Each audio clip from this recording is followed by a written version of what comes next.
भारतीय जनता पार्टीनं एक इतिहास केलेला आहे। भारतीय जनता पार्टीचे उमेदवार हे मोठ्या प्रमाणात निवडून आलेले आहेत। मी सर्व उमेदवारांचं मनापासून अभिनंदन करतो। राज्याचे लोकप्रिय मुख्यमंत्री देवाभाऊंचं अभिनंदन करतो की राज्यामध्ये 29 महानगरपालिकापैकी 26 महानगरपालिकावरती भारतीय जनता पार्टीचा झेंडा फडकला आहे। प्रभाग क्रमांक 7 मध्ये माझे सहकारी मित्र माननीय फारुख जमादार यांच्या मातोश्री उभा होत्या। त्यांच्यासोबत माननीय गणेश माळी, माननीय दयानंद खोत आणि उज्ज्वलाताई कांबळे असे 4 उमेदवार भाजप चिन्हावरती निवडणूक लढवत होते। प्रभाग 7 हा खूप मोठा प्रभाग आहे।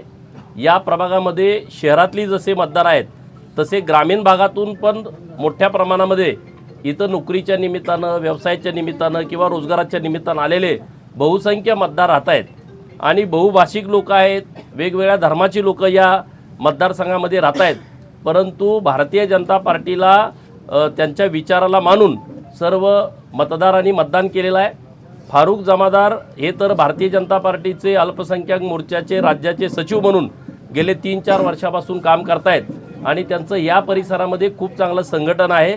त्याचाही फायदा भारतीय जनता पार्टीच्या उमेदवारांना झाला आहे। मी परत एकदा सर्वांचं मनापासून अभिनंदन करतो आणि या प्रभागाचा विकास करण्याच्या दृष्टिकोनातून आमचे भाजपाचे नेते माननीय सुरेश खडे भाऊ आणि सुधीरदादा गाडगीळ मोठ्या प्रमाणात प्रयत्न करतील। देवाभाऊंचं खूप मोठं सहकार्य हे सांगली मिरज कुपवाड शहराच्या डेव्हलपमेंटसाठी राहील।